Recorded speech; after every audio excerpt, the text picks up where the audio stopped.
Assalamualaikum warahmatullahi wabarakatuh. Kembali lagi di video pembelajaran matematika. Pada video kali ini kita akan melanjutkan pembahasan kita di bab 3 transformasi geometri. Video ini merupakan video bagian kelima yang akan membahas tentang komposisi transformasi geometri dengan menggunakan matriks. Adapun tujuan pembelajaran dari video kali ini ada 4. Yang pertama, nanti kalian diharapkan dapat menggunakan matriks serta operasinya untuk menentukan peta dari pencerminan terhadap titik. Kemudian yang kedua, kalian dapat menggunakan matriks serta operasinya untuk menentukan peta dari translasi.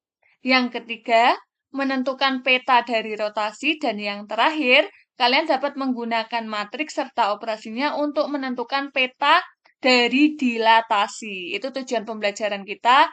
Kita ke yang pertama, peta dari pencerminan terhadap titik dengan menggunakan matriks. Untuk pencerminan terhadap titik, yang pertama ini jika pencerminan terhadap titik pusat.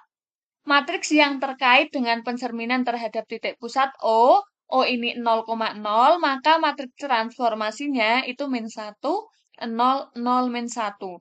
Terhadap titik pusat, matriksnya ini. Untuk lebih memahami penggunaan dari matriks ini, kita langsung ke contoh soal. Mencari peta dari sebuah pencerminan terhadap titik dengan matriks.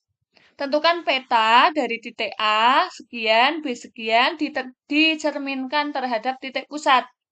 Maka ketika kita akan mencari peta dari masing-masing titik ini yang dicerminkan terhadap titik pusat, kita langkah pertama mencari petanya, A menjadi A aksen, matriks transformasinya kita tulis di depan.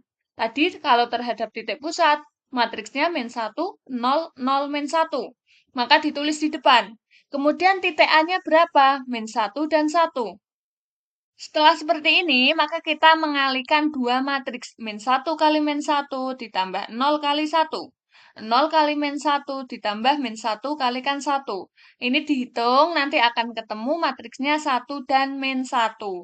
Ini untuk peta dari titik A atau A aksen. Sementara yang bawahnya, ini bukan A ya, saya ada kesalahan tulis. Di sini harusnya adalah B aksen. B aksen sama matriks transformasinya dulu yang ditaruh di depan, belakangnya adalah titiknya, 3, min 2. Setelah itu kita kalikan biasa, nanti akan dihasilkan matriksnya min 3 dan 2. Setelah kita mendapatkan A aksen dan B aksen ini, sehingga kita mendapatkan peta dari titik A dan titik B ini menjadi A aksen, yaitu 1 dan negatif 1, dan B aksennya min 3 dan 2. Cukup jelas ya? Yang perlu diingat matriks transformasinya yang dituliskan di depan. Yang kedua, jika pencerminan terhadap titik operasi matriks yang terkait dengan pencerminan terhadap titik PA, B. Kalau tadi 0,0 atau titik pusat, sekarang kalau titiknya ini adalah A, B. Untuk sembarang titik X, Y, maka matriks pencerminannya menjadi min 1, 0, 0, min 1, XY ditambah 2 AB. Kalau tadi kan tinggal mengalihkan seperti biasa ya. Kalau sekarang karena titiknya bukan titik 0,0, maka ditambah dengan 2 AB. Untuk lebih jelas, kita langsung ke contoh soal saja. Contoh yang kedua, mencari peta dari sebuah pencerminan terhadap titik dengan matriks. Tentukan peta dari titik 2,3 oleh pencerminan terhadap titik 1,1. Ingat ya, terhadap titik 1,1. Kalau tadi terhadap titik pusat atau 0,0. Nah, sekarang kalau titiknya bukan 0,0, bukan titik pusat, yaitu 1,1, maka kita masukkan rumus ini. Caranya, tinggal min 1, 0, 0, min 1, kemudian XY-nya, di sini kan titik yang mau kita cari petanya 2 dan 3. Ditambah 2 ditulis, AB-nya berapa? AB-nya adalah 1,1. Maka di sini tulis 1 dan 1. Setelah itu kita operasikan seperti biasa. Min 1 kali 2 ditambah 0 kali 3. Hasilnya min 2. 0 kali 2 ditambah min 1 kali 3. Hasilnya min 3. Ditambah, ini ditambah. 2 kali 1 itu 2, 2 kali 1 juga hasilnya 2. Maka kita tinggal menjumlahkan, min 2 ditambah 2 hasilnya 0. min 3 ditambah 2, hasilnya negatif 1. Jadi, peta dari titik 2,3 yang dicerminkan terhadap titik 1,1 itu hasilnya 0, negatif 1. Jelas ya? Kita masuk ke matriks berkaitan dengan translasi. Nah, jika ini termasuk translasi, operasi matriks terkait translasi, maka operasi matriks yang terkait dengan translasi oleh vektor AB terhadap titik X, Y, rumusnya tinggal kita jumlahkan XY ditambah AB. Jadi titiknya kita jumlahkan dengan translasinya terhadap apa, vektor apa, tinggal dijumlahkan. Untuk lebih memahami, langsung ke contoh soal. Contoh, mencari peta dari sebuah translasi dengan bantuan matriks. Tentukan peta dari titik min 2,3 yang ditranslasikan oleh vektor min 3, 4 menggunakan operasi matriks. Cukup gampang, tinggal kita jumlahkan saja. Min 2, 3 ditambah min 3, 4. Min 2 tambah min 3 hasilnya min 5. 3 tambah 4 hasilnya 7. Maka petanya adalah negatif 5,7. Cukup mudah ya kalau translasi dijumlahkan saja titik dan vektornya. Berikutnya yang ketiga, matriks berkaitan dengan rotasi. Nah, jika berkaitan dengan rotasi ada dua jenis.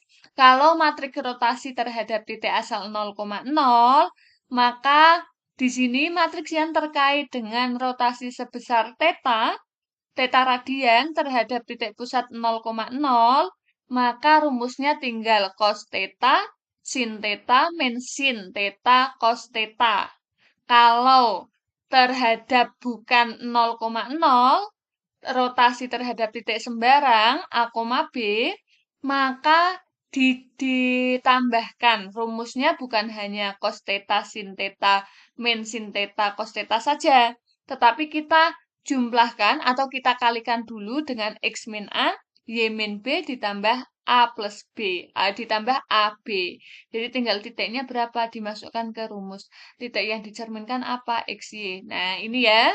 Bedanya kalau pencerminan terhadap titik asal 0,0 dan titik sembarang. Perbedaannya di rumusnya. Contoh, mencari peta dari sebuah translasi dengan bantuan matriks. Matriks yang terkait dengan rotasi sebesar theta sama dengan 1/4 pi. Kita perlu ingat bahwa pi radian sama dengan 180 derajat terhadap titik pusat. Kalau terhadap titik pusat, itu kan berarti titik asal 0,0, titik pusat itu kan 0,0. Maka kita menggunakan rumus yang atas. Tinggal kita masukkan saja. Tetanya berapa? 1/4 pi. Nah, di sini yang perlu kita ingat kalau 1/4 pi itu kan sama saja dengan 1/4 kali 180, hasilnya 45. Rumusnya ini tinggal kita ganti tetanya dengan 45. Cos 45 berapa? Setengah akar 2. Sin 45 setengah akar 2. Negatif sin 45 berarti kita taruh negatif. Cos 45 sama setengah akar 2. Maka inilah matriks yang terkait dengan rotasi sebesar theta sama dengan 1/4 pi terhadap titik pusat. Ini matriksnya. Lanjut yang terakhir, matriks berkaitan dengan dilatasi. Matriks yang terkait dengan dilatasi dengan faktor K tidak sama dengan 0 oleh pusat 0, maka jadinya K00K. Sementara kalau operasi matriks terkait dilatasi terhadap sembarang titik, titiknya bukan titik pusat yaitu A, B, maka rumusnya K00K kalikan XY dikurangi K00K, AB ditambah dengan AB. Nah, tinggal mana terhadap apa nanti soalnya, apakah titik pusat atau titik A, B. Contoh ya, mencari peta dari sebuah dilatasi dengan bantuan matriks. Tentukan peta dari titik 2,4 yang ditransformasikan oleh dilatasi dengan faktor 2. Maka di sini karena faktornya 2, K-nya itu 2. Oleh pusat apa? 1,1. Oh, pusatnya bukan 0,0. Berarti kita menggunakan rumus yang bawah. Nah, kita tinggal masukkan saja. K00K. Tadi K-nya berapa? K-nya 2. Tinggal dimasukkan. K-nya diganti 2. Kemudian XY. XY itu titik apa yang mau kita cerminkan? 2 sama 4 yang mau ditransformasikan kan 2 sama 4. Maka tulis AB-nya, XY-nya itu 24 dikurangi K0, 0K. Tulis lagi, K-nya ganti 2. AB, AB-nya oleh titik apa? 1 sama 1. Ditambah AB-nya lagi, 1 sama 1. Setelah menjadi seperti ini, tinggal kita hitung saja. 2 kali 2 itu 4 ditambah 0 kali 4, berarti tetap 4. 0 kali 2 ditambah 2 kali 4, hasilnya 8. Dikurangi hasil perkalian ini, hasilnya 22. Sementara ditambah 1 sama 1 tetap. 4 dikurangi 2, itu 2 ditambah 1, hasilnya 3. 8 dikurangi 2, itu 6 ditambah 1, hasilnya 7. Maka peta dari titik 2,4 yang ditransformasikan oleh dilatasi dengan faktor 2 oleh pusat 1,1 adalah 3 dan 7 atau 37. Nah, sekarang mari kita berefleksi. Apakah sekarang saya dapat menggunakan matriks serta operasinya untuk menentukan peta dari pencerminan terhadap titik bidang kartesius? Yang kedua, apakah sekarang saya dapat menggunakan matriks berkaitan dengan translasi? Yang ketiga, apakah sekarang saya dapat menggunakan matriks yang berkaitan dengan rotasi? Dan yang terakhir, apakah sekarang saya dapat menggunakan matriks yang berkaitan dengan dilatasi? Coba tanyakan pada diri kalian, bagian mana yang belum kalian pahami, nanti putar video ini lagi di bagian yang belum kamu mengerti, atau bisa ditanyakan kepada guru kalian saat pembelajaran di dalam kelas. Terima kasih, semoga video ini bermanfaat. Saya akhiri. Wassalamualaikum warahmatullahi wabarakatuh.